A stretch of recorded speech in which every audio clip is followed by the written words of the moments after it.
The events unfolding across different parts of the Catholic world no longer feel isolated or accidental. They do not sound like stray remarks spoken off the cuff in small parishes, quickly forgotten once the Sunday Mass ends. Instead, when placed side by side, they form a pattern that many believers are beginning to notice. From Ireland to Argentina, from Canada to international stages where bishops speak alongside political leaders, something appears to be shifting. And the recent appointments made by Pope Leo XIV seem to fit squarely within that movement. On February 11, 2026, in Dublin, at the Church of St. Paul of the Cross, Father Pat Fitzgerald delivered a homily that immediately spread far beyond the walls of his parish. In the middle of his reflection, he said that people do not come to Mass to worship God, that this is not the point. He described the gathering instead as being about sharing a meal. Referring to the practice of receiving communion while kneeling, he compared it to being fed like animals. The words were stark. They did not require interpretation. For many Catholics, the Mass is first and foremost an act of adoration and sacrifice. When it is presented primarily as a communal meal, the emphasis changes. No doctrine was formally denied in Dublin that day. The catechism was not rewritten. But the focus moved. The axis tilted from vertical to horizontal, from worship directed toward God to fellowship among those present. If you haven't subscribed, click on the subscribe button so you don't miss out on future videos like this, because what you're about to hear is not just news, it's a wake-up call for every heart that still believes truth should burn brighter than silence. Now grab your rosary, quiet your spirit, and let your heart listen, not just with ears, but with faith. While those words echoed from Ireland, another story emerged in Argentina. In the archdiocese led by Cardinal Ángel Sixto Rossi, reports surfaced of an autistic girl allegedly denied communion because she was kneeling. Her mother asked for clarification. According to the reports, she received no clear answer. The matter gained attention. Questions were raised. Yet there was silence from those responsible. Around the same time, Cardinal Rossi had supported the creation of pastoral groups dedicated to what was described as sexual diversity. He participated in public events connected to these initiatives. After the May conclave that elected Pope Leo XIV, Rossi publicly declared that the new pope was a gift from God, the man the Church and the world needed. He insisted that the line being followed was the same as that of Pope Francis, that there would be no backtracking, and that any perceived differences would be merely external. If the line is the same, then it becomes necessary to ask what that line consists of. On that same February 11th, the day of the Dublin homily, Pope Leo XIV appointed Monsignor Martin Laliberté as coadjutor Bishop of St. John, Longueuil in Canada. Laliberté was not an unknown figure. In a pastoral letter he wrote in 2023 titled Ensemble, he stated that dreaming of a return to a golden age of the Church would be illusory.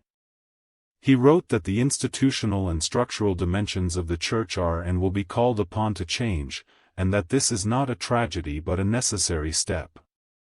His language was direct. Stability was not presented as the highest value. Continuity was not treated as untouchable. Structures, in his view, can and must transform. In May 2024, Laliberté warned the faithful against participating in masses offered by the Society of St. Pius X, stating that the group did not have proper status and was not in full communion.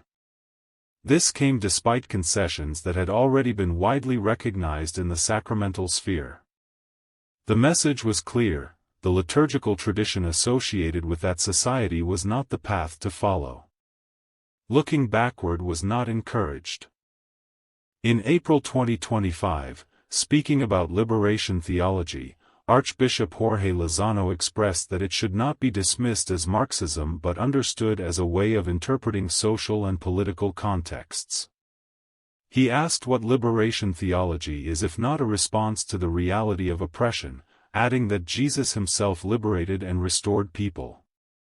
The Church has long spoken about charity and justice. Yet here the emphasis was not simply on acts of charity but on an interpretive framework, a way of reading faith primarily through social categories. The shift was subtle but significant. Faith was being framed less as a response to divine revelation and more as a lens for addressing social realities. Then, in November 2025, during the United Nations Climate Conference in Baku, dozens of cardinals and bishops signed a declaration calling for what they described as ecological conversion. The Diocese of Trois-Rivières later announced that Monseigneur Laliberté had not only signed the declaration but had been among its authors. The document spoke about fighting the climate crisis and embracing a spirit of synodality discovered by walking together. There is nothing inherently wrong in speaking about care for creation. The Church has addressed stewardship of the earth many times. Yet the language used in the declaration closely mirrored that of international political agendas. The overlap raised questions for those who wondered where the distinctively ecclesial voice ended and global policy language began. When these pieces are placed together, a picture begins to form. The events are geographically distant and not formally coordinated, yet they converge. Pope Leo XIV, in his appointments, did not select figures known for balancing sharply different theological sensibilities. He chose pastors who speak in a particular way, who openly describe change as necessary, who reject the idea of returning to older forms as unrealistic or even undesirable. None of them announced a formal break with doctrine. No dogma was abolished. The catechism remains intact. Yet the center of gravity appears to be moving. The Mass is increasingly described in terms of community and shared experience rather than sacrifice and adoration. The Church's structure is portrayed as fluid and adaptable. Mission is framed in socio-environmental terms.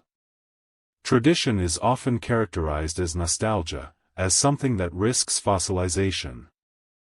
Cardinal Rossi's remark that Pope Leo XIV is not a dinosaur and does not want to go backward captured the tone.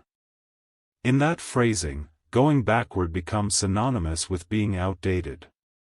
Looking to tradition risks being equated with stagnation. For centuries, however, tradition has been understood by many Catholics not as a burden but as the lifeblood of the Church. It has been seen as the means by which the faith is handed down intact across generations.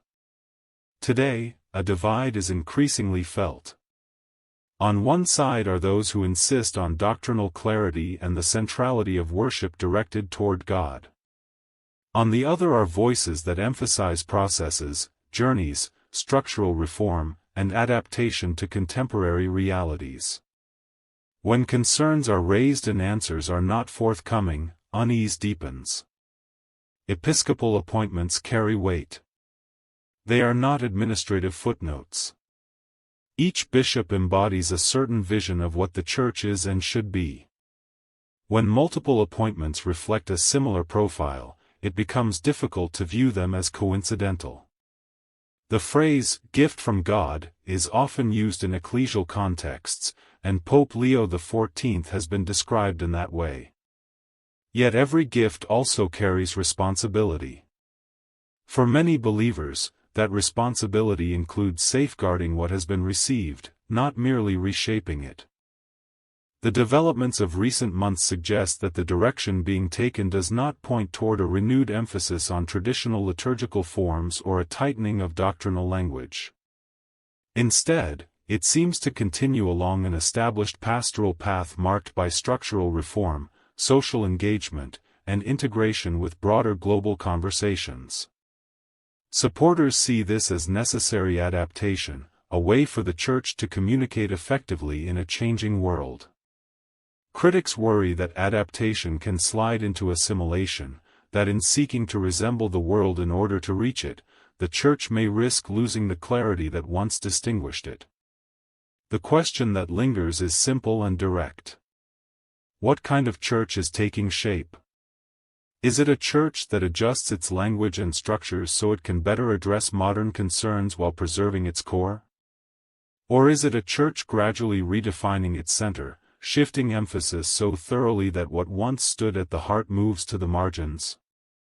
Today's appointments will shape tomorrow's history. What appears now as a series of separate events could, with the benefit of hindsight, be seen as the moment when the balance tipped decisively in one direction. No council has declared a rupture. No official decree has renounced a dogma. The changes are quieter than that. They occur through tone, emphasis, and selection of leadership.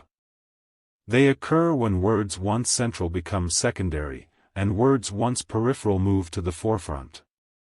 For some Catholics, this trajectory offers hope that the Church will remain relevant and engaged with urgent global issues. For others, it brings concern that relevance may come at the cost of transcendence. The tension is real. It is felt in parishes where liturgical gestures become contested, in dioceses where pastoral priorities shift, and in conversations among ordinary believers trying to understand what is happening. The pattern, as it stands, suggests continuity with the recent past rather than reversal. The language of change, process, and engagement remains strong. The skepticism toward returning to earlier forms is openly stated. Whether this will ultimately strengthen the Church's mission or dilute its distinctiveness is a question that cannot yet be answered with certainty. But the direction being charted is increasingly visible.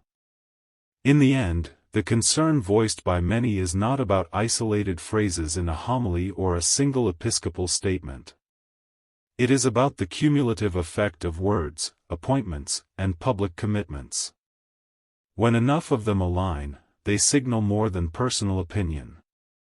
They indicate a vision. And as that vision unfolds under Pope Leo XIV, the Church finds itself at a moment that may one day be remembered as a turning point, when the center of gravity quietly but unmistakably shifted. If this message touched your heart, like this video and share your thoughts in the comment Amen and stay with us. More Eucharistic stories, deeper reflections, and holy insights are on the way. May Christ in the Eucharist be your light, your rest, your truth. Amen.